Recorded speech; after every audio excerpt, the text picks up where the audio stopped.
चंड अमर्क। आज्ञा पिताश्री। प्रहलाद का अंत परम आवश्यक है पुत्रों। परंतु पिताश्री। परंतु क्या? परंतु पिताश्री, राजकुमार प्रहलाद को मारने के सारे उपाय असफल हो चुके हैं। वो इसलिए कि अब तक के सारे उपाय अज्ञानी और बुद्धिहीन असुरों ने किए थे। मेरा उपाय कदापि असफल नहीं होगा। जाओ, कृत्याजन्म की क्रिया का शुभारंभ करो। सुना नहीं तुमने मेरा आदेश? सुन लिया पिताश्री, परंतु कृत्या का जन्म केवल प्रहलाद के लिए नहीं, औरों के लिए भी घातक सिद्ध हो सकता है। पिताश्री, आप तो जानते ही हैं, यदि कृत्या प्रहलाद को न मार सकी तो उसे मार डालती है जो उसे बुलाता है। यह संभव है। इतनी विशाल काय और भयावह राक्षसी और एक छोटे से बालक को समाप्त न कर सके, यह संभव ही नहीं। जाओ, विलंब ना करो। भोर होने से पहले ही प्रहलाद का अंत हो जाना चाहिए। मैं यहां साधना कर रहा हूं। प्रहलाद का अंत होते ही मुझे सूचित किया जाए। और स्मरण रहे, सूर्योदय से पहले यह कार्य हो जाना चाहिए। जो आज्ञा पिताश्री।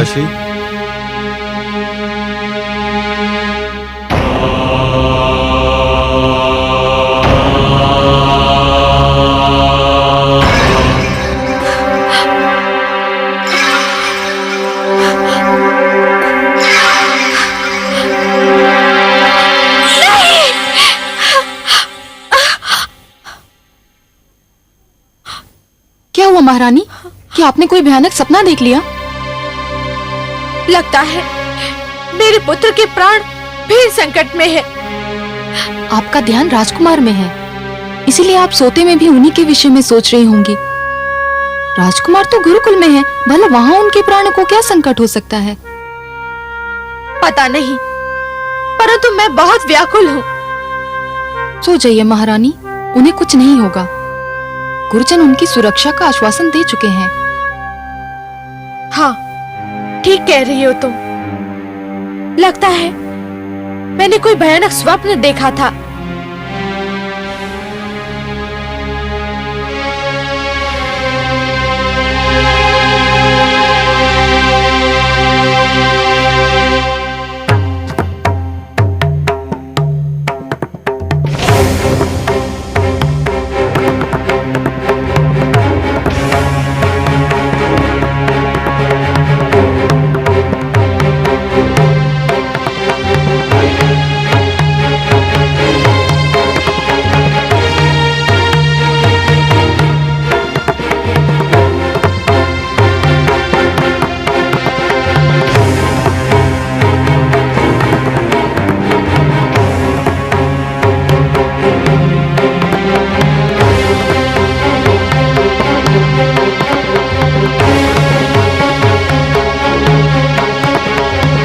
तेल लेके आओ।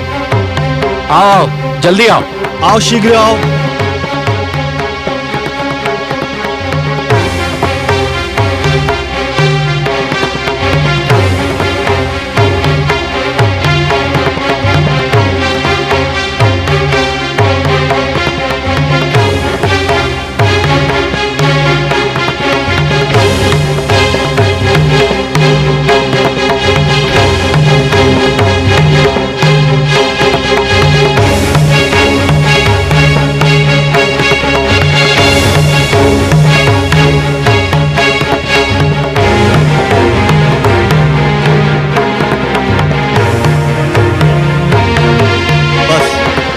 और अधिक तेल की आवश्यकता नहीं है।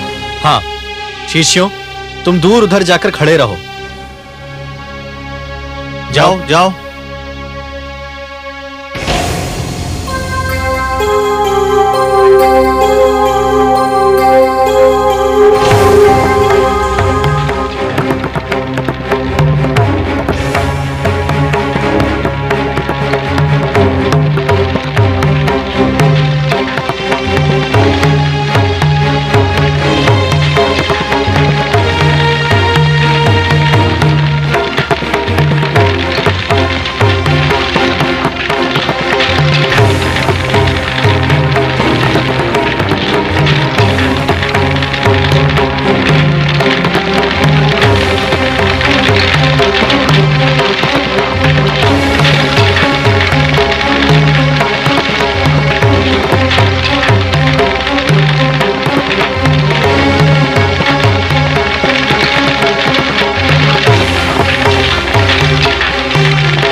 ये सब क्या हो रहा है? एक अतिथि की प्रतीक्षा है, हम उसी के लिए भोजन बना रहे हैं। एक अतिथि के लिए इतना सारा भोजन? हाँ, बहुत विशाल काय है वह अतिथि, बहुत बड़ा पेट है उसका। उसका भोजन इसी तेल में तला जाएगा। जाओ शिष्य, तुम अपना स्थान ग्रहण करो।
कहाँ है मेरा भोजन?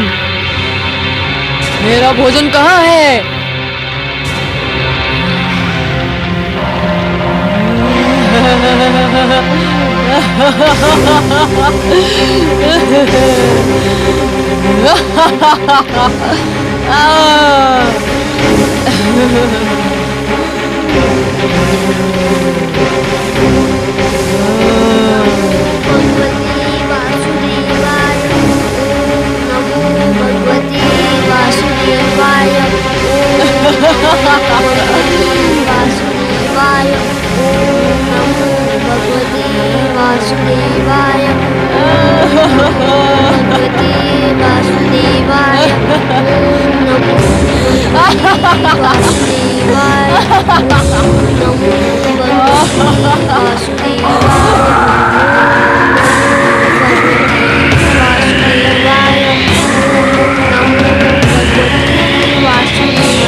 मुझे तुम्हारी बलि स्वीकार नहीं है। भागो भागो भ्रातामर्ग, जिस घड़ी का भय था वो घड़ी आ गई। कृत्या प्रहलाद को मारने में असफल हो गई, अब वो हमें नहीं छोड़ेगी। हमने उसे बुलाया था। मारे गए हम तो। हम पर दया करो कृत्या, कृत्या हम पर दया करो। हम पर दया करो कृत्या। नहीं कृत्या, हमें माफ कर दो, माफ कर दो हमें। कृत्या हम पर दया करो। नहीं नहीं नहीं, कृत्या पर दया करो, हम पर दया करो कृत्या। कृत्या में छोड़ दो छोड़ दो हमें। हम पर दया करो कृत्या। नहीं नहीं, हम पर दया करो कृत्या। कृत्या में छोड़ दो। कृत्या कृत्या हम पर दया करो।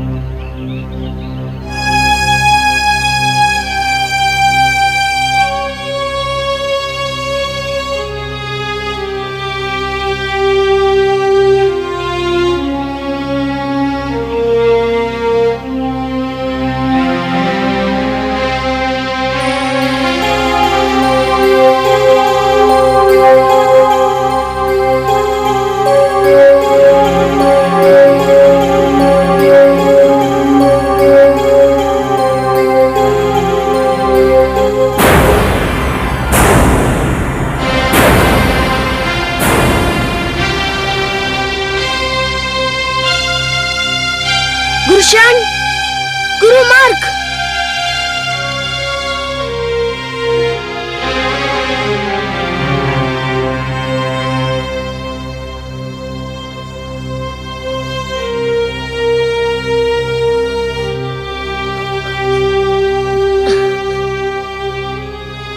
क्या हुआ? कृत्या ने अपना कार्य समाप्त कर दिया पुत्रों? हाँ गुरुदेव। तुम? हाँ गुरुदेव। चंड और अमर कहाँ है? उन्होंने जिस शक्ति को जन्म दिया था उस शक्ति ने उनकी हत्या कर दी। क्या? हाँ ये सत्य है गुरुदेव। नहीं नहीं, ये नहीं हो सकता है, ये संभव नहीं है। चंड, अमर, मेरे पुत्रों!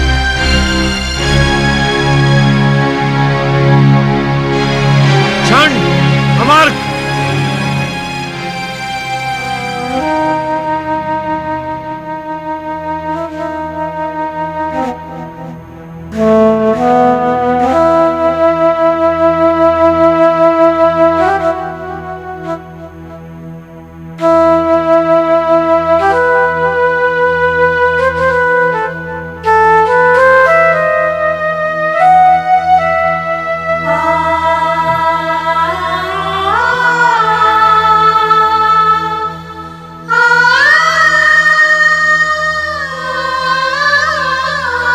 ये क्या हो गया मेरे पुत्रों?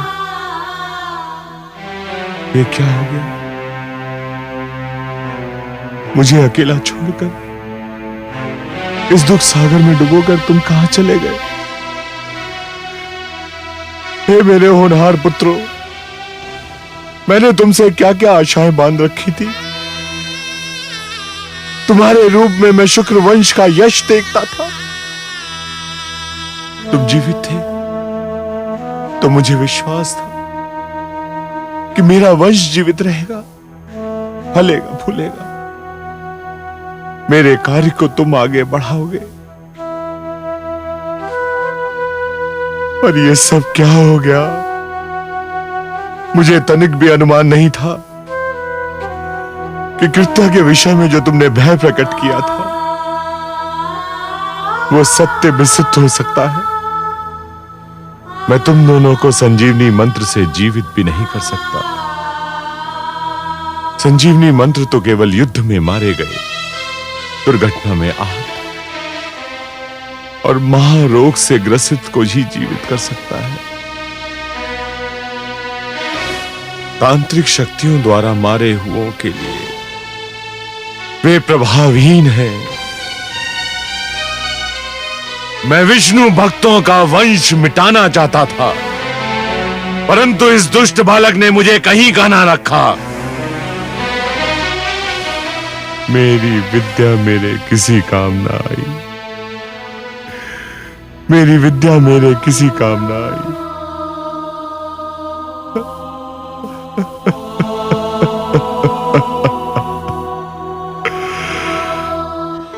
मैं कहती थी ना, जो दूसरों का बुरा चाहते हैं स्वयं उनका बुरा हो जाता है। मेरे पुत्र को मारने चले थे दैत्य गुरु। एक क्षण को भी ये ध्यान नहीं आया कि वो भी किसी माँ का पुत्र है। अब अपने पुत्र मारे गए तो कैसा विलाप कर रहे हैं दैत्य गुरु। सिंगिका की भांति दैत्य गुरु भी अपने दुख को केवल दुख समझते हैं। उनके लिए दूसरों का दुख केवल परिहास की सामग्री होता है। आप सत्य कह रही हैं महादेवी। इसलिए मैं बार बार यही कहता हूं कि कभी किसी को किसी का बुरा नहीं सोचना चाहिए, क्योंकि जो भी व्यक्ति किसी और का बुरा सोचता है अंत में उसका भी बुरा हो ही जाता है। दैत्य गुरु को अपने तंत्र मंत्र पे बड़ा विश्वास था। समझ रहे थे कि उनके तंत्र मंत्र से बड़ी कोई शक्ति है ही नहीं। यह उनका भ्रम है महादेवी, उनका भ्रम है। जो भी व्यक्ति ये समझते हैं कि यह तंत्र मंत्र, ये सर्वनाश और अंधकार की शक्तियां केवल किसी और को ही क्षति पहुंचा सकती हैं, तो वो उनका भ्रम है। सत्य तो यह है महादेवी कि जो ईश्वर के सच्चे भक्त होते हैं, जो स्वयं ईश्वर पर संपूर्ण विश्वास करते हैं, ये तंत्र मंत्र की शक्तियां उनका बाल भी नहीं बांका कर सकती। हे महादेवी, जिस प्रकार द्वेष और घृणा का मारा व्यक्ति पड़ोसी के घर को जलते हुए देख ये भूल जाता है कि उसी अग्नि की लपटें स्वयं उसका घर भी जला सकती हैं, उसी प्रकार जो व्यक्ति तंत्र मंत्र में विश्वास करता है वो ये भूल जाता है कि यही तंत्र मंत्र की शक्तियां स्वयं उसका भी सर्वनाश कर सकती हैं। सत्य है सर्वेश्वर, आप जो कह रहे हैं उसका एक एक अक्षर सत्य है। देखिए तो महादेवी, कोई भला सोच भी सकता है कि इतने महान दैत्य गुरु शुक्राचार्य अपने पुत्रों की मृत्यु पर इस प्रकार विलाप करते हुए दिखाई देंगे? गुरुदेव, क्या आप वास्तव में मेरे गुरुजन शन और अमर की मृत्यु का उत्तरदायी मुझे समझते हैं? तुम्हें नहीं समझूं तो किसे समझूं? परंतु गुरुदेव, क्या ये उचित है?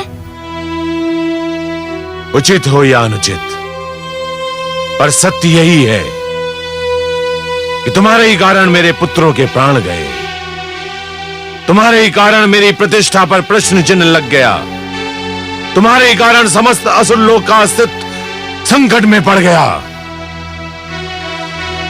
मेरे पुत्रों को जीवित रहना था, वे मर गए। तुम्हें मर जाना था, तुम बच गए। गुरुदेव, यदि आप ये जानते हैं कि मैं बच गया, तो आप ये भी भली भांति जानते हैं कि मैं कैसे बच गया, किसने बचा लिया मुझे। तो आप ही कहिए, जिसने मुझे बचाया वे ईश्वर है या वे जो मुझे बार बार मारने का प्रयत्न कर रहे हैं, वो असफल होते जा रहे हैं। वो मेरे पिताश्री हिरण्यकश्यपु हैं। चुप रहो। नहीं चुप रहूंगा गुरुदेव। आज आपको बताना ही होगा कि आप अपने मन से मेरे पिताश्री को ईश्वर मानते हैं। इससे क्या अंतर पड़ता है? अंतर पड़ता है गुरुदेव। किसी को मन से ईश्वर मानना एक बात है और किसी को भय या स्वार्थ के कारण ईश्वर मानना दूसरी बात। मैं जानता हूँ कि मेरे गुरुजन शन और अमर मेरे पिताश्री को भय के कारण ईश्वर मानते थे और आप उन्हें स्वार्थ के कारण ईश्वर कहते हैं। मैं गुरु हूँ और गुरु का धर्म है शिक्षा देना। गुरु अपने शिक्षकों को वही पाठ पढ़ाता है जो उसे पढ़ाने के लिए कहा जाता है। क्या गुरु का धर्म ये देखना नहीं कि उसे जो पाठ पढ़ाने के लिए कहा जा रहा है वह उचित भी है नहीं? इस समय तू बड़े बोल इसलिए बोल रहा है कि तेरी विजय हुई है और मेरी पराजय। तू प्रसन्न है और मैं दुखी। तुझे प्रसन्नता है कि मेरे दोनों पुत्रों और तेरे गुरुजन मृत्यु को प्राप्त हुए हैं। जो शिष्य अपने गुरु की मृत्यु का हर्ष मनाए उसके जीवन को धिक्कार है। केवल मैं जानता हूँ गुरुदेव कि मैं अपने गुरुजन शंडर आमक से कितना प्रेम करता था। केवल मैं जानता हूँ कि उनके मृतक शरीर को देखकर मेरे मन पर क्या बीत रही है। जिस समय वो दुष्ट राक्षसी मेरे गुरुजन का वध कर रही थी, मेरा वश चलता तो मैं उसके खड़क के आगे अपना सिर कर देता। बंद करो ये अभिनय। ये अभिनय नहीं गुरुदेव, ये मेरे दुखी मन की पुकार है।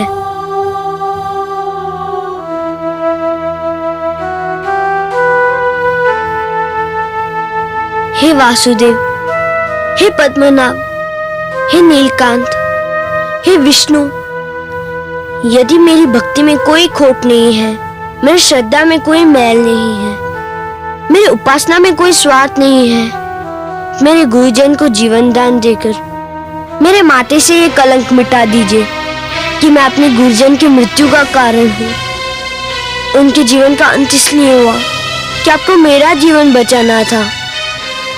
ये आपसे मेरी अंतिम प्रार्थना है। इसके उपरांत मैं आपसे कुछ नहीं मांगूंगा। हे सर्वेश्वर, मेरी लाज रखिए, मेरे गुरुजनों को जीवन दान दीजिए, मेरे गुरुजनों को जीवन दान दीजिए। सुना आपने कमल नयन? देखा मेरे पुत्र का भोलापन? लीजिए, अब उसकी अंतिम इच्छा भी पूरी कीजिए। बड़ा विचित्र है ये बालक भी, शत्रुओं के दुख पर भी यूं बिलख पड़ता है जैसे कि ये अपना दुख हो। महान है ये बालक महादेवी, महान है ये बालक। जब ये हंसता है तो सारा संसार इसके साथ हंसता है, पर जब ये रोता है तो अकेला ही रोता है। यदि रोने वाले के साथ कोई रो दे तो वो व्यक्ति श्रेष्ठ कहलाता है महादेवी, महान कहलाता है। दूसरों के दुख को अपना दुख तो केवल वही व्यक्ति समझ सकता है जिसका हृदय दर्पण की भांति स्वच्छ हो। पर ये कहने की आवश्यकता थी कि ये उसकी अंतिम इच्छा है और इसके उपरांत वो आपसे कभी कुछ नहीं मांगेगा? महादेवी, ये कहकर उसने स्वार्थी दैत्य गुरु शुक्राचार्य के सामने ये सिद्ध कर दिया है कि वो स्वयं कितना निस्वार्थी है। कभी अपने लिए कुछ नहीं मांगता, यदि हाथ पसारता भी है तो दूसरों के लिए। संभवतः आपका पुत्र भी यह समझता है कि मेरे भक्त मेरे वश में है, किंतु सत्य तो यह है महादेवी कि स्वयं मैं अपने भक्तों के वश में हूं। अपने प्रेम से, अपने विश्वास से, अपनी भक्ति से और अपनी श्रद्धा से मेरे सारे भक्त बार बार मुझे उनकी सहायता करने के लिए विवश करते रहे हैं और करते रहेंगे। और मुझे अपनी इस विवशता पर कितनी प्रसन्नता होती है, इसका मैं क्या वर्णन करूं महादेवी, इसका मैं क्या वर्णन करूं। मैं आपके इस पुत्र की प्रार्थना और मेरे इस भक्त की प्रार्थना को कैसे टाल सकता हूं महादेवी?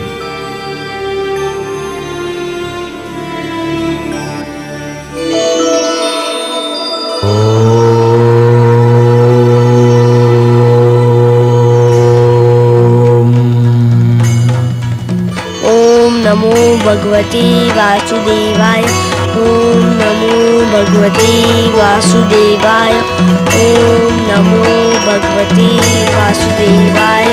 ओम नमो भगवते ओम नमो भगवते वासुदेवाय। ओम नमो भगवते वासुदेवाय। ओम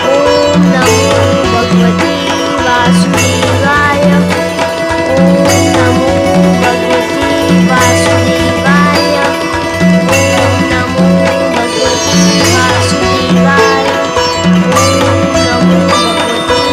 नमो भगवते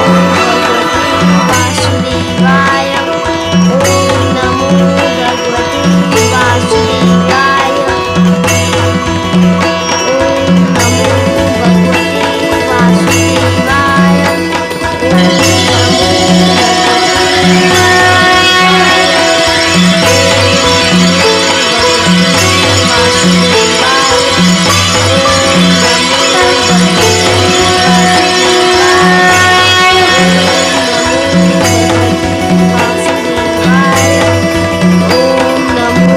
भगवते वासुदेवाय।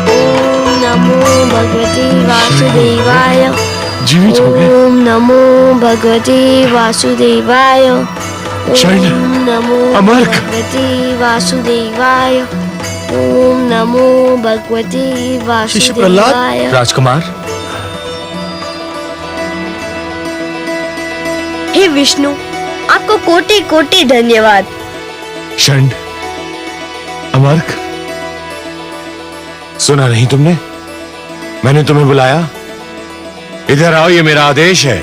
आपके आदेश का पालन हमारे उस जीवन का धर्म था जिसका कारण आप थे। ये तो हमारा नया जन्म है, हमारा दूसरा जीवन है। और यह जीवन हमारे प्रिय शिष्य प्रहलाद ने हमें प्रदान किया है पिताश्री। ये आप क्या कर रहे हैं गुरुजन? आपने मेरे चरण छू लिए तो मैं सदा के लिए पापी हो जाऊंगा। हम तुम्हारा मार्गदर्शन चाहते हैं शिष्य। तुम्हारे पीछे चलना चाहते हैं शिष्य प्रहलाद। मैं जिस पथ का पथिक हूँ उसमें न कोई किसी के आगे चलता है न कोई किसी के पीछे, उस पर सब साथ साथ चलते हैं। मैं भक्ति मार्ग का पथिक हूँ। आइए आप भी पथिकों के इस लहराते सागर में लहरों की भांति आप भी मिल जाइए। आपका स्वागत है गुरुजन। पिताश्री, हम ये घोषणा करते हैं कि शिष्य प्रहलाद का ईश्वर ही हमारा ईश्वर है। हाँ, हमारे भगवान विष्णु हैं, हिरण्यकश्यप नहीं।